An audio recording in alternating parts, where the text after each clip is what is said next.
I think now we can start. Good morning here in Brussels, in Naples, and to the journalists who are watching, joining us via internet. I welcome today the Commander of Operation Unified Protector, General Bouchard, who is joining us from Naples. I will hand over straight to our Commander. Mon Général, vous avez la parole. Merci beaucoup, Carmen. Good morning, ladies and gentlemen. It's a pleasure to come back today and give you an update on the status of the mission Operation Unified Protector. The mandate for Operation Unified Protector has been extended, and this milestone provides me an opportunity to give you an update of the situation. The Secretary General of NATO has announced the extension by another 90 days, and that means for NATO forces that we will continue to our missions to enforce the embargo, enforce a no-fly zone, and continue with the protection of the civilian population. I believe that given the effort of our mission, a great number of civilians' casualties has been avoided, and in fact, indeed, we have avoided a human catastrophe. Our success will be shown in the next maps as we look through them, but I think it'll become obvious to all the road to OUP has been between our first days on the 31st of March to today. But let there be no doubt that we continue to see threats from the regime. Their forces are still dangerous, orders continue to be given, and violence against the populations continue. Just a few days ago, outside Sirte, 25 families were exchanged for food and water. For me, this means that we still see civilian population held as human shields, held hostages, and also it tells us of the dire situation that the population is facing in Sirte. By the way, the trade of food and water was not for the civilian population, but to support the pro-Gaddafi forces. NATO has shielded the civilian population against a military that is immoral, unethical, and continues is illegal action against their own people. We've done that. We've done our mission through extreme caution in all our actions and activities to ensure that no harm to the civilians would come and that the key infrastructure that will be much needed in the months and to come has been left intact to enable this country to get back on its feet as soon as possible. At sea, the challenge has not been any easier. Over 2,600 vessels have been hailed and 285 boardings have been completed. In the air, we've completed over 23,000 sorties, of which 8,500 were strikes sorties. Let's take a brief look at the maps to look at the story of the situation over the past 6 months. As we look in the first part, OUP was given a task from Odyssey Dawn to do the three missions. And when we first started, only Benghazi was considered safe, and Misrata was under critical fire, and so was the area in Jabal Nafusa. Next slide, please.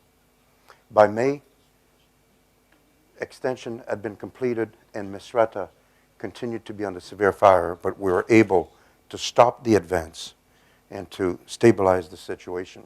Next slide, please. By July, we had seen Jabal Nafusa rising on their own and pushing regime forces. Also, Misrata was finally able to live without the danger of constant shelling by regime forces. Next slide. By August, all of the area in yellow were under anti-Gaddafi control, NTC control, and only a small area here remained. Today, next slide, we're pleased to report that there are only 3 isolated areas where regime forces continue to impose their will on the population in the area of Sirte, Bani Walid, and Al Fuqua. As you can see, the situation has progressed throughout the months, the 6 months that this operation has been going. My assessment today is that Gaddafi forces are no longer able to conduct coordinated operations throughout Libya, but rather has been reduced to tactical actions in isolated pockets. And it's only a matter of time before these issues are being resolved. Throughout that time, we've continued our effort to ensure that the population would be supported, and we continued our action against valid military targets to prevent orders to be given, forces to be supported, amassed, or direct and indirect fire to come on the population. As of today, we assess that around 200,000 people still face actions by regime forces. On a positive side, we're also aware of the restoration of services and the return to normalcy in many of the city.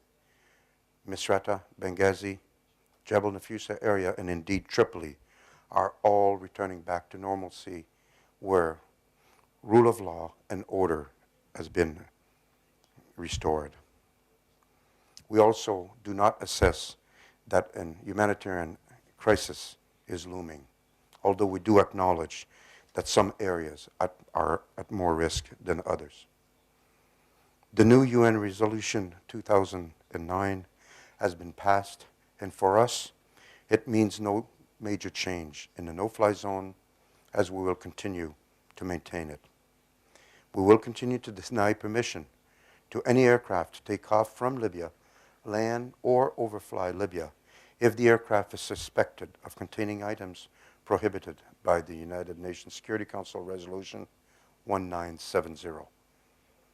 The UN Security Council Resolution 2009 lifts the ban on registered, owned, and operated aircraft by the NTC.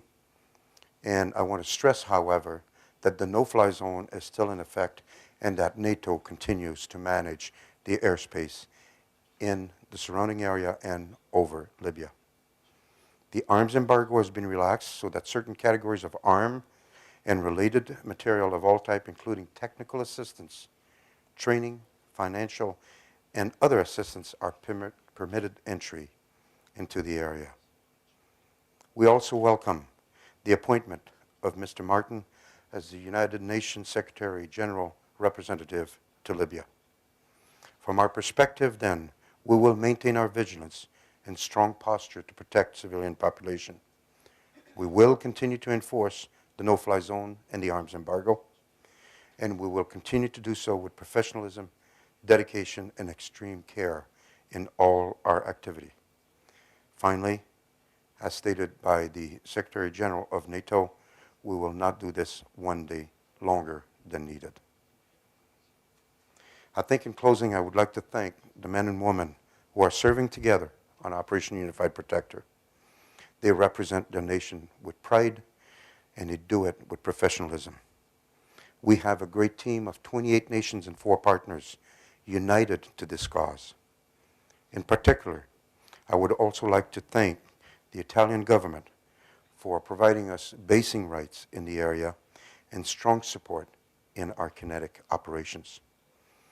Danish, Belgium, Norway, Qatar, UAE, United Kingdom, France, and Canada have also all united to provide that assistance required for kinetic operation.